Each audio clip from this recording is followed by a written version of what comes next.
Estoy todavía trabajando en el estudio de Colosenses, de la epístola de Pablo a los Colosenses, y creo que me va a llevar por lo menos hasta primeros de noviembre, y en noviembre ya empezaremos con esta impresionante epístola que Pablo escribió, donde nos habla de no de la importancia de Cristo, sino de la preeminencia del Señor Jesucristo. En Él están escondidos todos los tesoros, y vamos a descubrir algunos de ellos según estudiamos esta epístola. Pero mientras tanto, voy escogiendo algunos temas que creo que pueden ser de interés para la Iglesia. Y este salmo, el Salmo 143, creo que tiene un mensaje aquí que necesitamos, yo diría, urgentemente. Tiene que ver con lo que todo cristiano debe saber.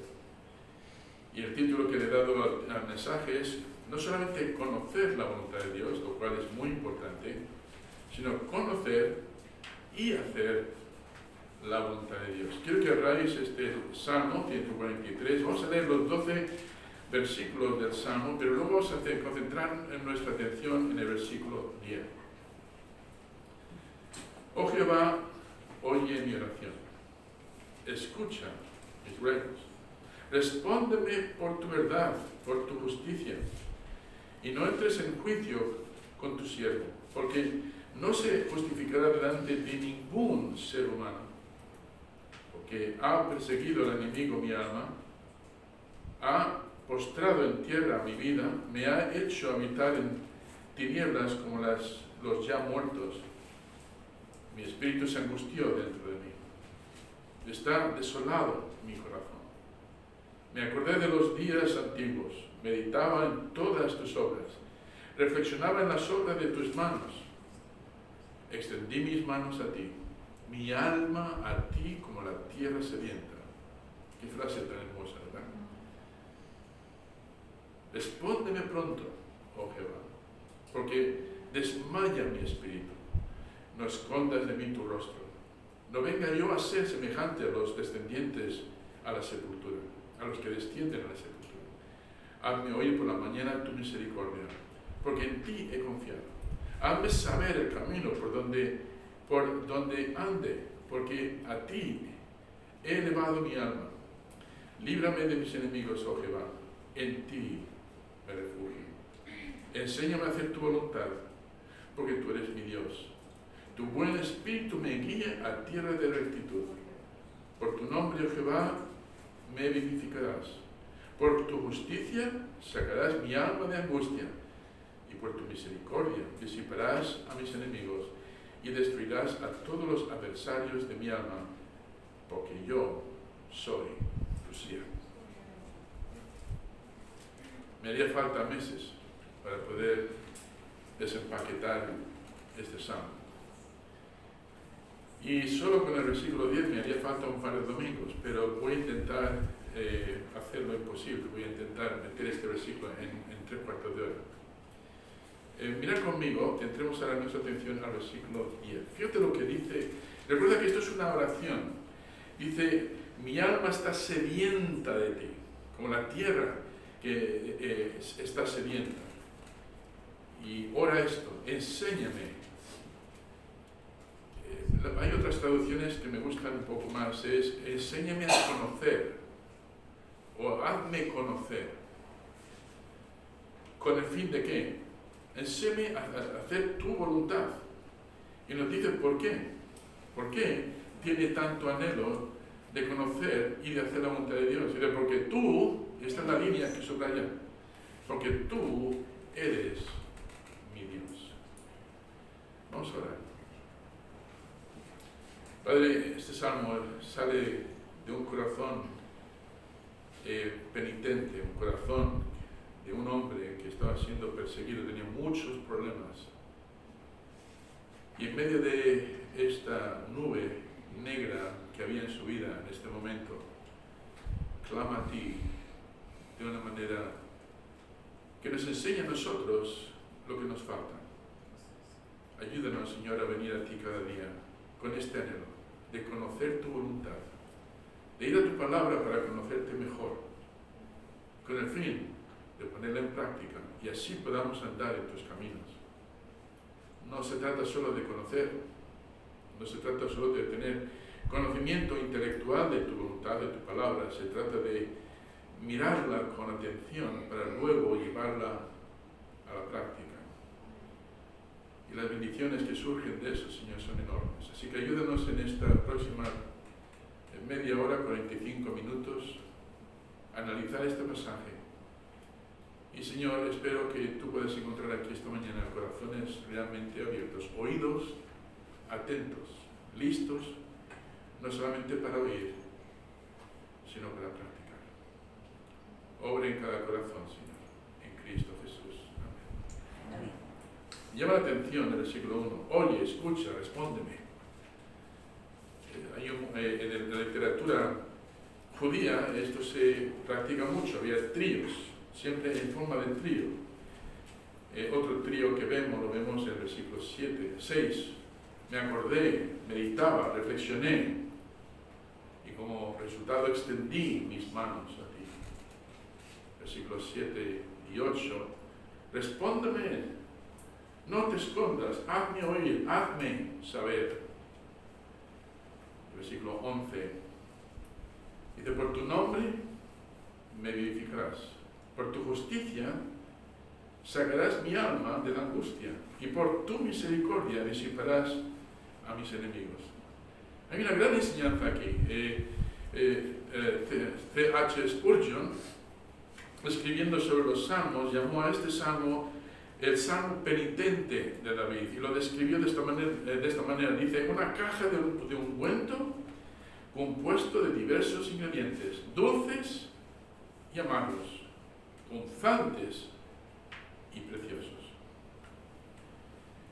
Es el clamor de un hombre que quiere no solamente conocer mejor a su Dios, sino que quiere andar en sus caminos porque comprende, primero, que Él es su Dios, que Él reina sobre su vida, sobre su mente, sobre su corazón. Quiere colocarle en el centro de su alma, diciendo, Señor, yo quiero que tú seas el centro. Me gustó mucho lo que dijo el hermano Clay, cuando dijo de si es que le llega a alguien, una pretendiente para esposa, de que Cristo esté en el centro de su corazón, de su voluntad. Que sea lo más importante, porque hermanos, cuando eso está en orden, ¿qué pasa?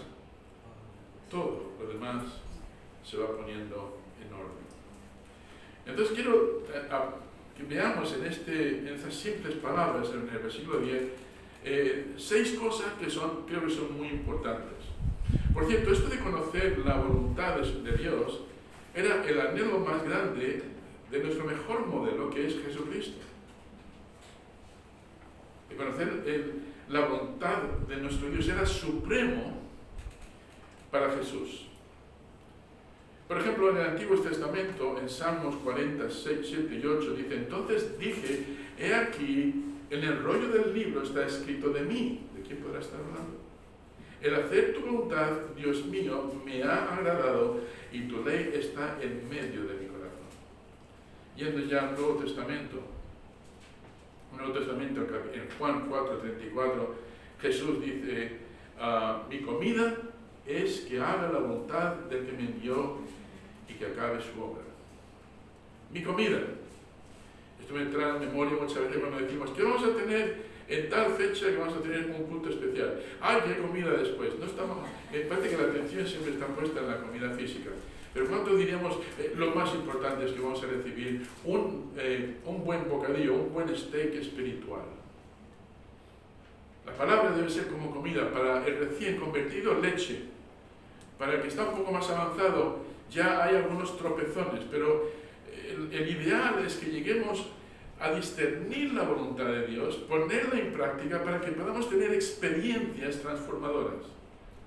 Si la enseñanza que recibimos de la palabra no termina en práctica, hermanos, terminará en orgullo, en vanagloria.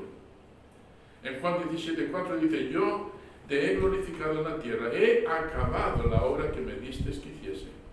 Y en Mateo capítulo 26:39 dice, yendo un poco más adelante, esto fue en el huerto de los olivos, cuando se fue con los discípulos, justo antes de ser entregado, oró así, yendo un poco adelante, se postró sobre su rostro, orando y diciendo: Padre mío, si es posible, pase de mí esta copa, pero no sea como yo quiero, sino como tú. Aquí el salmista, en este salmo que hemos leído, nos enseña varias cosas y tenemos que empezar casi desde el final. Vamos a leerlo otra vez. Mira lo que dice en la línea que viene justo al medio. Enséñame a hacer tu voluntad, ¿por qué? Ahora, si esto no está en orden, nada de demás será bueno. Porque tú eres mi Dios. En esta mañana, ya tarde, teníamos que hacernos la pregunta, ¿Cristo está en el asiento de mi trono, de mi corazón? ¿O soy yo? La respuesta la puedes dar enseguida y te la das a ti mismo. Cuando te levantas por la mañana tienes el anhelo de ir a la palabra de Dios. El pastor, de que yo me levante, tengo que ir a trabajar. Bueno, y a la mitad del día tienes ese anhelo. Haces tiempo para buscar al Señor y en su palabra. Pero pastor, es que yo tengo muchas cosas que hacer, me llaman por teléfono. Y luego por la tarde, ¿qué pasa? Y el día siguiente, ¿qué pasa? Pasan los días, las semanas, y de alguna manera no hemos hecho tiempo, porque el tiempo lo tenemos. El problema es que no lo apartamos, no lo administramos adecuadamente. Y pasan los días, pasan las semanas, y pasamos sin alimentarnos espiritualmente. No nos falta el desayuno, no nos falta la comida, no nos falta la cena. Eso tenemos mucho cuidado de que esté siempre preparado. Pero el alimento espiritual, hermano, ¿por qué no hay ese anhelo? ¿Te podría decir una cosa? Puede ser porque Cristo realmente no está reinando en tu corazón. Es el yo. Es que tengo mucho que hacer. ¿Os acordáis de Marta y María? Afanada estás en muchos quehaceres, pero ella ha escogido lo mejor. Marta, Marta, la dice. A veces, hermanos, somos como Marta. Con buena intención queremos ocuparnos en todas las tareas, porque tenemos que cumplir con programas, con metas, con agendas. Pero ¿dónde está Dios en todo eso? Una de las cosas que podemos dejar como legado a nuestros hijos es que recuerden que mi mamá y mi papá tenían un tiempo con Dios. Me acuerdo porque yo les veía orando juntos o solos en su habitación, de rodillas, leyendo la palabra, incluso conmovidos por lo que estaban leyendo. Pero cuando ven que solamente estamos atendiendo las peticiones de los demás y no dedicamos tiempo al Señor, hay un problema. Hay un problema. Decimos que Jesucristo es nuestro Señor, pero si no vamos a su palabra, tenemos un problema. Las prioridades están equivocadas. Ahora, cuando antes de recibir a Jesucristo, es casi natural de no tener anhelos por Dios, ¿verdad? Nos viene a la mente Romanos 3:10, no hay justo ni en uno, no hay quien entienda, no hay quien busque a Dios. Si Dios no tomara la iniciativa para buscarnos a nosotros, nunca le hubiéramos buscado. Y pero una vez que recibimos a Cristo como Salvador, algo nuevo nace en nosotros, un anhelo. Queremos conocer mejor a nuestro Padre Celestial. Queremos tener una relación más íntima con Él. Ya no queremos que solamente sea importante en nuestra vida, no queremos que sea trascendente en nuestra vida, queremos que sea preeminente en nuestra vida. Estoy mirando esta palabra esta mañana en el diccionario, preeminente, y me decía lo siguiente, que es colocado en un lugar superior y más elevado, que tiene una categoría o una importancia superior a otra persona u otra cosa. Ese es nuestro concepto de Dios.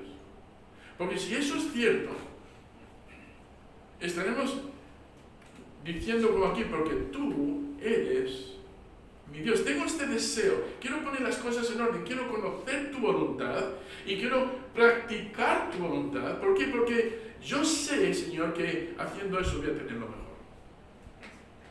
Entonces, hermanos, tenemos que entender de que cuando venimos a Cristo, todas las cosas pasaron, ¿verdad? Como dicen los evangelios, y todas son hechas nuevas. Ahora, quiero que veáis, guardad vuestro sitio ahí porque vamos a volver, pero quiero que vengáis conmigo a Primera de Tesalonicenses. Primera de Tesalonicenses, versículos 8 al 10. Interesante este pasaje, por lo que vemos aquí, hermanos, es la conversión de una serie de personas en Tesalónica. Pablo llega allí en muy poco tiempo, apenas en 2 semanas tiene que hacer una obra evangelística muy importante, porque poco después le echarían de la ciudad.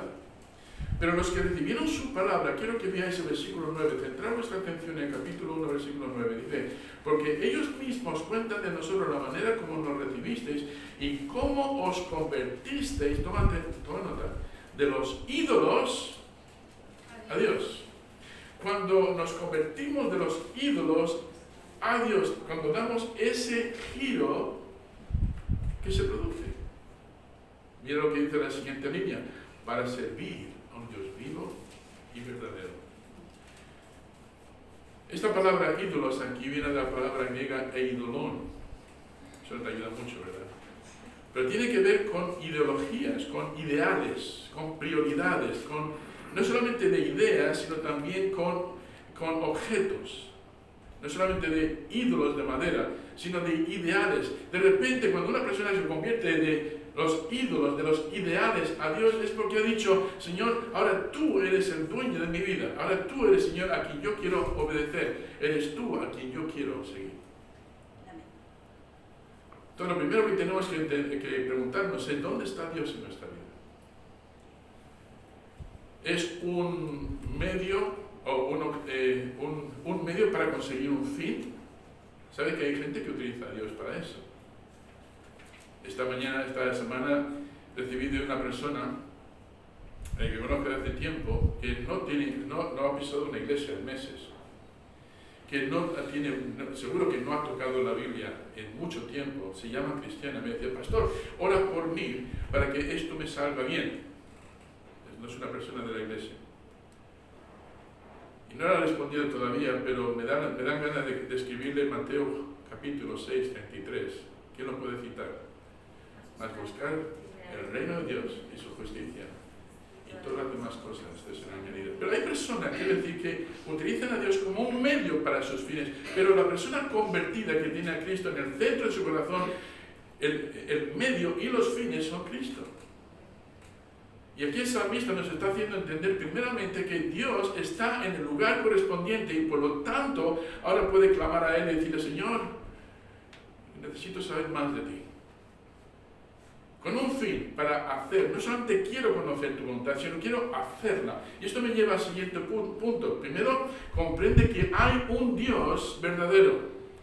Segundo, establece la primera inquietud del corazón, el anhelo de un alma verdaderamente nacida de nuevo.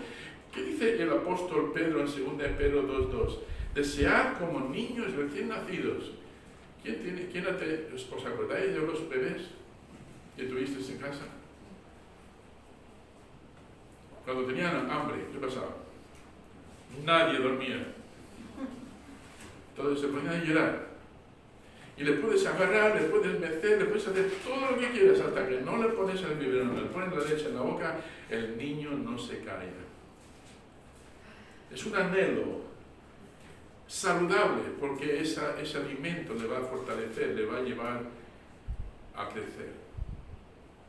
Hermanos, cuando venimos a Cristo, lo primero que tenemos que hacer es empezar a alimentarnos de la palabra de Dios. No hace falta acudir o buscar sueños o visiones. Lo que tenemos que hacer es meter nuestros ojos aquí en la palabra y estudiarla bien, comprenderla bien, con una actitud, con la actitud de obedecerla. Pero si no pasamos tiempo al lado de la palabra, ¿qué va a pasar? Nos quedaremos como bebés perpetuos. Utilizaremos solamente de nuestros instintos, del corazón. Seremos impulsivos. Reaccionaremos así, a la ligera. Y meteremos la pata una y otra vez. Es importante, hermanos, que pongamos al Señor en el lugar que le corresponde y luego empezar a anhelar conocerle mejor. Venid conmigo a Hechos, capítulo 9. Este pasaje seguramente lo tenéis ya muy marcado. Es el pasaje donde nos describe la conversión del apóstol Pablo. corazón de Pablo cuando fue a Damasco. Vamos a leer el pasaje completo sobre versículos 1 a 6. Dice: Saulo, respirando aún amenazas de muerte contra los discípulos del Señor, vino al sumo sacerdote y le pidió cartas para la sinagoga de Damasco, a fin de que si hallase algunos hombres o mujeres de este camino, los trajese presos a Jerusalén.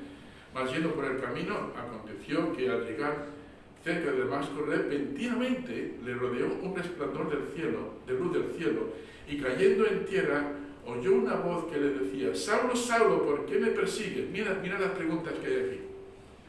¿Quién eres, Señor? ¿Por qué le llama Señor? No sabe quién es. Pero parece que intuye de que esto no es un ángel, no es cualquier cosa. Le dijo: yo soy Jesús a quien tú persigues. Dura cosa de dar voces contra el aguijón. Una vez que se tiene eso en orden, yo sé quién es el Señor. Es Señor realmente. Entonces la siguiente pregunta, ¿cuál debe ser? Mira la que hay ahí. ¿Quién es el Señor? El versículo 6, él temblando y temeroso dijo: Señor, ¿qué quieres que yo haga? Aquí Saulo de Tarso muere. Nace el apóstol. Nace un hombre que a partir de este momento va a ir descubriendo la voluntad de su Padre y se va a mantener en el rumbo. La primera instrucción que Dios le da es: levántate de aquí. Mira lo que le dice ahí en el versículo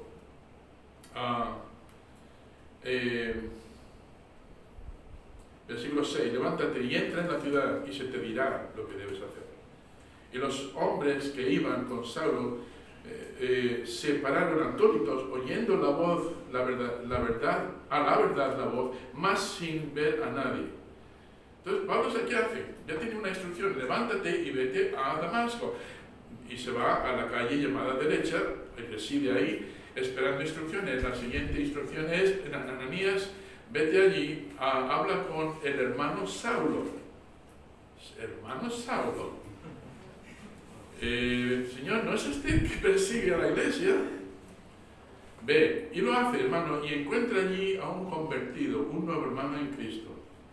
Hermanos, ya sabéis la historia, caen de sus ojos unas escamas. El siguiente día, ¿qué está haciendo? Testificando. Pablo conocía, dijo: los cristianos que he conocido, estos del camino, me han dado testimonio de lo que tenemos que hacer. El dar testimonio de nuestra conversión, Pablo está haciéndolo. Una de las señales también de un verdadero nacido de Dios es que quiere compartir a Cristo, aunque los demás no le entiendan. Ve y comparte, ve y da testimonio, id y predicar el Evangelio. Aquí vemos, hermanos, que la inquietud de cualquier verdaderamente hijo de Dios es la de querer conocer la voluntad y luego llevarla a cabo. Desear la leche como recién nacido, dice Pedro. ¿Así la deseamos nosotros? ¿Tenemos tiempo para Dios? Pastor, yo hago 1 hora y media al domingo para venir a la iglesia. ¡Fua! Eso es ya, con eso ya te has ganado el cielo, seguro. Hermanos, aquí venimos para recibir instrucción, para luego salir fuera y cumplir con ella. No le estás haciendo ningún favor a Dios, y estoy seguro que lo comprendes, al venir a la iglesia. Te estás haciendo a ti un favor. Y puede que hagas incluso un favor a los demás, estimulándoles al amor y a las buenas obras. Pero se trata de conocer la palabra de Dios a fin de decir: Señor, ¿qué necesito hacer en mi vida? ¿Qué necesito cambiar? Y cada día, todos los días, el lunes, el martes, el miércoles, tener una buena dieta espiritual, de manera que el Señor pueda hablarnos a través de su palabra, y luego podemos responder al Señor diciendo: Señor, esto va a ser muy difícil, pero contigo se puede hacer. Ayúdame a hacer los cambios. Entonces, primero, comprende que hay un Dios, aquí hay uno que es Dios. Segundo, afirma el primer grito del corazón y el anhelo del alma verdadera nacido de nuevo. Tercero, declara el hecho de que Dios tiene una voluntad y un plan para sus hijos. Si Él tiene un plan y una voluntad, ¿cuál debería ser nuestra actitud? En el momento que Cristo se reveló al apóstol Pablo, ¿qué dijo? Ve y haz. Cuando recibió más instrucción, le dijo: tú vas a ser un instrumento para mí, pero lo vas a pasar muy mal. ¿Sabes? En ningún momento Pablo se achicó de aquello, sino que dijo, igual que antes perseguía a la iglesia pensando de que estaba haciendo la voluntad de Dios, no la estaba haciendo, claro. Y ahora la voy a hacer conociendo mejor la voluntad de Dios. Mi hermano dedicó toda su vida a agradar a Dios. Y cuando él iba estableciendo iglesias, ¿sabes lo que iba haciendo? Quería que los demás hermanos que iban naciendo de nuevo, que iban entrando en la familia de Dios, también llegasen a tener un conocimiento pleno de la voluntad de Dios. En Colosenses 1, 9 y 10 dice: por lo cual también nosotros desde el día que lo oímos no cesamos de orar por vosotros y de pedir que seáis llenos del conocimiento de su voluntad en toda sabiduría e inteligencia espiritual, para que andéis como es digno del Señor, agradándole en todo, llevando fruto en toda buena obra y creciendo en el conocimiento de Dios. Las oraciones de Pablo eran: Señor, estos hermanos míos necesitan conocerte mejor. Necesitan conocer tu voluntad. Necesitan estar llenos, no un poquito, sino repletos de ti. En el capítulo 4 entra en filas otro discípulo llamado Epafras. Creemos que fue el que estableció la iglesia de Colosas. Y cuando él pensaba en los hermanos de la iglesia, oraba de esta manera: os saluda Epafras, esto es a Pablo escribiendo todavía, y el cual es uno de vosotros, de los de Colosas, siervo de Cristo, siempre orando encarecidamente por vosotros en sus oraciones. ¿Para qué? Todo el tiempo Pablo y Epafras oraban de esta manera: que estéis firmes, perfectos, completos en todo lo que Dios quiere. ¿Quién quiere estar firme? ¿Quién quiere estar perfecto? ¿Quién quiere estar completo en todo? Esta era la oración de Pablo, esta era la oración de Epafras. Y esta debe de ser nuestra oración. Y debe de ser nuestro anhelo, de conocer la voluntad de Dios y decir: Señor, todas las demás prioridades son secundarias, tú eres primario. Mis decisiones van a ser siempre tú en el centro y todo lo demás secundario. ¿Por qué? Porque, hermanos, es entonces cuando damos lugar al Señor Jesucristo para bendecir nuestras vidas. Nunca es al revés. Siempre es buscar al Rey y su reino, buscar el reino de Dios y su justicia, y todas las demás cosas te serán añadidas. De alguna manera hay cristianos que lo entienden al revés. Ahora que soy salvo, tengo como un genio de la lámpara maravillosa que la froto, pido para que Él cumpla con mis propósitos y mis planes. Nunca ha sido así con Cristo. Siempre ha sido al revés. Señor, ¿qué quieres que yo haga? Yo estoy dispuesto a ajustarme a tus planes. Entonces, comprende que hay un Dios, uno que es Dios, afirma el primer grito del corazón y anhelo del alma verdaderamente nacido de nuevo. Declara el hecho de que Dios tiene una voluntad y un plan. ¿Sabes que la voluntad de Dios es general? Pero tenemos el plan de Dios que es individual. El hecho de saber que Dios tiene un plan específico para Eusebio Pérez Pleite Miguel López. Si no sabéis quién es Sami, yo. El hecho de saber eso hace que todo lo que me surja tiene que estar de acuerdo con la voluntad de Dios. Es como una especie de lámpara. Lámpara es a mis pies tu palabra.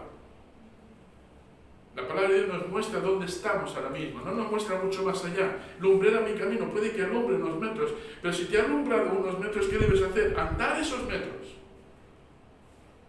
¿Y qué pasa cuando andas esos metros? Que la luz sigue extendiéndose.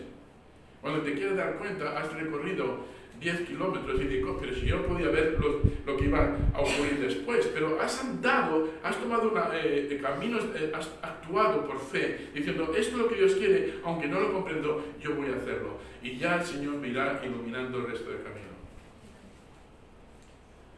Tiene una voluntad para ti. ¿No te hace eso significativo? No estamos hablando de la voluntad del gobierno, ni siquiera la voluntad de tu padre o de tu madre. Es la voluntad de un Dios perfecto.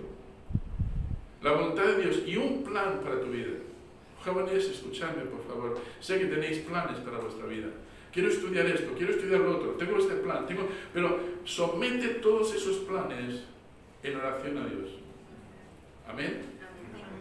Y papás, enseñarles que hagan eso.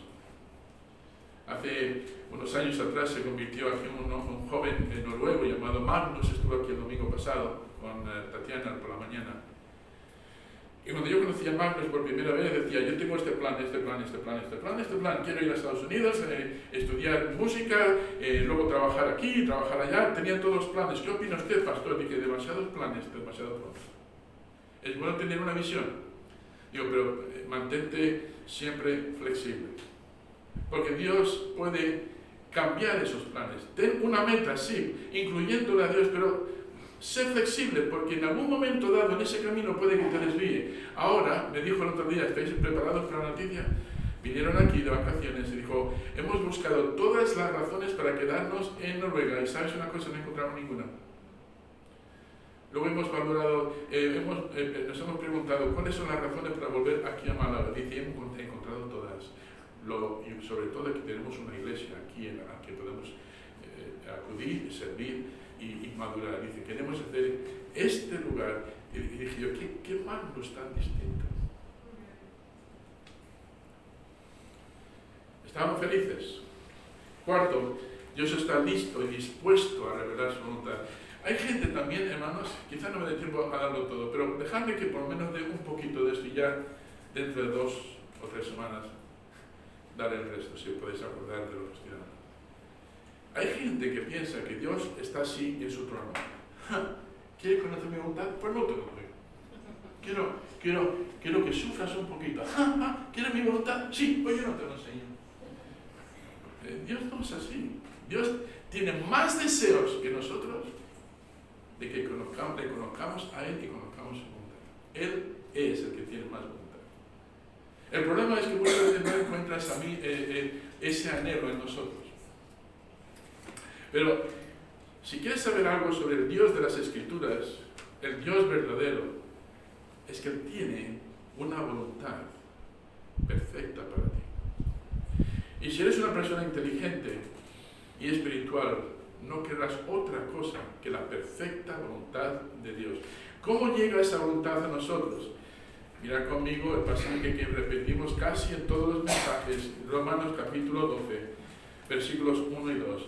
Así que, hermanos, os ruego por la misericordia de Dios que presentéis vuestros cuerpos en sacrificio vivo, santo, agradable a Dios, que es vuestro culto racional.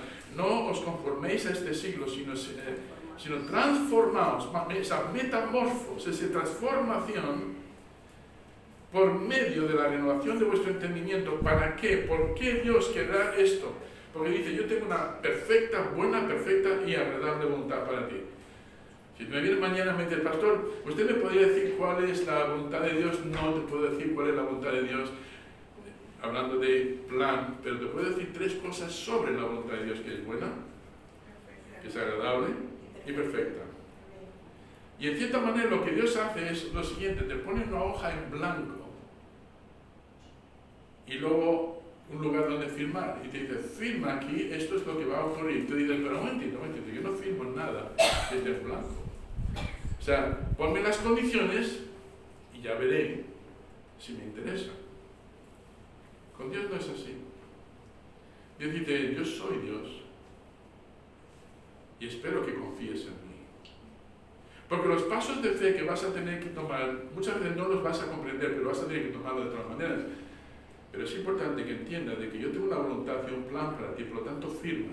¿Cuántos de nosotros se atrevería a firmar un papel en blanco? Un contrato en blanco. Tú firma y luego ponemos las condiciones. Dirán, ninguna persona inteligente. Pero ¿y si fuese Dios? Si fuese Dios. Espero que digamos sí, Señor, porque tú eres mi Dios. Lo voy a hacer, Señor, porque yo sé que si realmente soy inteligente, voy a entender de que tu plan para mi vida es mejor que cualquier plan que yo pueda desarrollar para mi vida. Déjame que os dé algunos versículos. 1 Pedro 3, versículos 16 y 17 dice, teniendo buena conciencia, porque escucha, algunas veces, debo de retroceder un poquito, algunas veces la voluntad de Dios no es que sufras. Amén. Pero a veces puede que sí.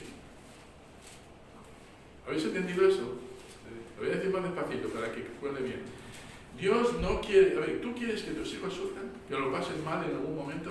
No. Ojalá pudiesen ir al colegio y recibir la aprobación sin tener que estudiar, ¿verdad que sí, Jenny? Sí. Sería genial. Pero hay que pasar por los exámenes, y los exámenes son duros. La vida, hermanos, es dura. Y algunas veces no vamos a aprender a no ser que pasemos por pruebas. Las pruebas son importantes. Y hay a veces pruebas físicas, pruebas económicas. Hay pruebas de todos los tipos. Que aunque Dios no quiere que pasemos por dificultades, a veces es la única manera de captar nuestra atención. ¿Os acordáis de la oración del apóstol Pablo? Tengo este aguijón en la carne, simbólico, aguijón, esta enfermedad. Señor, por favor, remuévela. Yo sería tenía mucha más capacidad, mucho más potencial si pudiera valerme por mí mismo, pero esta situación que tengo, esta enfermedad, me impide valerme por mí mismo. Señor, por favor, es lógico que tú bendigas esta oración, quítame esta enfermedad. Y el Señor dice, no. ¿Cómo que no? Si Dios es bueno, si Dios es amor, debería quitarlo. Y esa oración de 3 veces, hermano, no ocurre en una semana, es a lo largo de 14 años. A lo largo de 14 años él oraba y oraba y oraba, Señor, quítame, quítame, quítame. Y cada vez que oraba el Señor le decía no. Y al final descubre por qué dijo no. Porque mi poder se perfecciona en la debilidad. Algunos de vosotros me habéis contado que fue en el momento de que la prueba más ardiente, cuando vosotros despertaste y dijiste, Señor, basta de correr de ti, basta de mantenerme estático, sin hacer nada, sin mantenerme apartado, siguiendo la carrera como todo el mundo. Basta de eso, necesito poner mi vida en orden. Hay versículos que nos enseñan que Dios a veces es voluntad de que lo pasemos mal. No porque Él sea un Dios sanguinario, sino porque Dios quiere sacar algo precioso de nosotros. Es como la arena en una ostra. ¿Sabes cómo surgen las ostras? Viene como irritación cuando la arena del mar o cualquier sustancia se mete dentro de la ostra lo que hace es que la cubre con una baba. Y con el tiempo esa irritación, esa úlcera se convierte en una perla preciosa. Cuando sacamos la perla decimos, ¡uy, un tesoro! Pero ese tesoro vino como resultado de una irritación, de un trozo de mar que entró en esa ostra. Bueno, 1 Pedro 3, 16 y 17 dice, teniendo buena conciencia para que en lo que murmuran de vosotros como de malhechores, sean avergonzados los que calumnian vuestra buena conducta en Cristo, porque mejor es que padezcáis haciendo bien, si la voluntad de Dios así lo quiere, que haciendo el mal. A veces, hermanos, padecemos haciendo el bien. Otro versículo sería 1 Pedro 5, 10, mas al Dios de toda gracia, que nos llamó a su gloria eterna en Jesucristo, después de que hayáis padecido por un poco de tiempo, Él mismo os perfeccione, afirme, fortalezca y establezca. A veces, hermanos, tenemos que pasar por aflicciones. Voy a dejarlo ahí, pero quiero contaros la historia. Quizá Bea me recuerda y dice, Sammy, tienes que buscar nuevas historias, porque las historias que nos cuentan son las mismas, una y otra vez, y los chistes también. El único que se ríe es el nuevo que ha entrado en la iglesia. Pero se trata del hermano fundador, o cofundador, el hermano Eddie Urey, quien ahora apoyamos. Él está en Denver, Colorado. Él era muy gracioso, me decía, cuando yo caigo enfermo, cuando caigo en cama, me pongo inquieto. Me pregunto, ¿por qué? ¿Por qué estoy en cama? ¿Por qué estoy enfermo? Y me decía, Sammy, no se lo digas a nadie, ¿no? Voy a romper aquella promesa. Y me decía, no se lo digas a nadie, pero yo cuando caigo enfermo confieso todos mis pecados, incluso los que no he cometido, por si acaso. No es en esos momentos cuando empezamos a evaluar. No es en los momentos cuando vamos a un funeral que decimos de ¿qué estoy haciendo con mi vida? Son en esos momentos de calamidad cuando nos hacemos las grandes preguntas. ¿Estoy andando bien? ¿Acaso me creo que voy a tener otros 30, 40 años de vida? años más de oportunidades, o ya es el momento de empezar a hacer cambios en mi vida. Escucha, hermanos y hermanas en Cristo, jóvenes y mayores. ¿Qué lugar ocupa Dios en tu vida? Segundo, ¿qué lugar ocupa la palabra de Dios en tu vida? ¿Qué lugar ocupa la voluntad de Dios en tu mente y en tu corazón? Si Dios es realmente Dios y no un medio para conseguir tus planes, entonces vas a orar como el salmista: Señor, hazme conocer tu voluntad para cumplirla. ¿Por qué? Porque tú eres mi Dios. Entonces Dios está listo y dispuesto a revelar su voluntad a sus hijos. Pero es importante que entendamos el medio por el cual Él lo hace. Hay gente que constantemente está buscando nuevas experiencias, visiones, sueños. Que tuve un sueño y le dices: ¿sabe cómo puede llegar a conocer la voluntad de Dios? Yo todos los días pido a Dios que me dé una visión, un sueño, una nube. Mira esa... Hermanos, la voluntad de Dios está aquí. No la ha dejado revelada, no hace falta sueños. Si te da un sueño, vale. Pero ten en cuenta que hasta los perros tienen sueños. Así que, si vas a sacar interpretación de los sueños, ten muchísimo cuidado, porque, de hecho, el tema de los sueños se ocurre como 4 o 5 veces en toda la Biblia, como medio por el cual Dios habló en ciertas circunstancias especiales. No es el medio común que Dios utiliza. Pero el medio común que Dios utiliza sí es la palabra de Dios. Entonces, ¿qué deberíamos hacer los hijos de Dios? Meternos en su palabra, buscar en ella los tesoros. ¿Por qué? Porque Él está en el lugar que le corresponde. No es su carrera, ni su trabajo, ni sus amigos. La prioridad es Dios. Me quedan 2 puntos, pero no me queda tiempo. Así que vamos a dejarlo ahí. La próxima semana intentaré elaborar un poquito más los 4 puntos que he tocado e intentaré llegar a una conclusión. Pero espero que esto sea importante para ti. Sé que ahora mismo hay algunos hermanos que me hablan y lamento tanto su situación. Pastor, yo que no sé, necesito papeles. Pastor, que necesito trabajo. Yo sé que...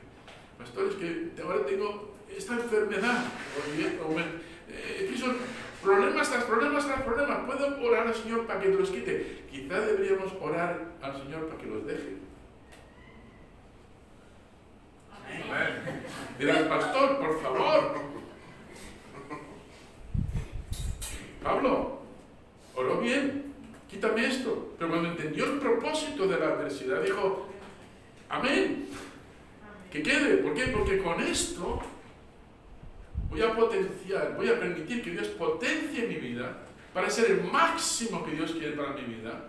Y yo sé que la voluntad de Dios es buena, agradable y perfecta. Por lo tanto, me voy a convertir en sacrificio vivo, santo, agradable a Dios, porque esto es razonable. Esto es nuestro culto racional. Lo razonable es decir: Señor, tu voluntad vale más que la mía y me va a llevar mucho más lejos que la mía. Por lo tanto, voy a dejar de poner excusas y de poner a las personas y las otras prioridades primero, y voy a dedicar una buena porción del día, un tiempo especial para alabar, para orar, para escuchar la voz del Señor a través de su palabra. ¿Quién aquí diría: pastor, es el tiempo para comenzar esto? Si ya lo has comenzado, amén. Pero si no lo has hecho, ve al Señor, pídele perdón. Y quizá puedas hacer esta oración personal. Señor, he tenido muchos ídolos en mi corazón. Perdóname. Porque en mi corazón, el único que podría ocupar el lugar de preeminencia en mi corazón debería ser tú. Arranco el yo, voy a ponerte a ti. Señor, a partir de aquí, cuando me llamen por teléfono, cuando surjan las prioridades, me voy a decir: un momentito, ¿dónde está mi Dios en todo esto? He dedicado tiempo al Señor. Si haces esto, vas a llegar mucho más lejos. Y digo esto con mucho respeto y con mucho cuidado. No tientes a Dios para que te tenga que poner en cama. No digo que la cama siempre sea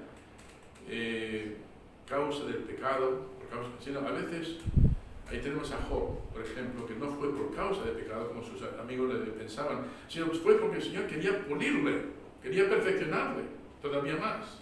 Ya era extraordinario antes de las pruebas, pero se convirtió en el hombre más extraordinario hasta el punto de que 4000 años después estamos todavía hablando de él. Pero tuvo que pasar por pruebas. Pero hablando de la situación en la que estamos nosotros ahora, no tientes a Dios, pensando de que eso nunca va a ocurrir. Dios es paciente, Dios es misericordioso, Dios tiene ánimo largo. Tanto que a veces lo interpretamos como que Dios no va a hacer nada cuando nosotros nos rebelamos.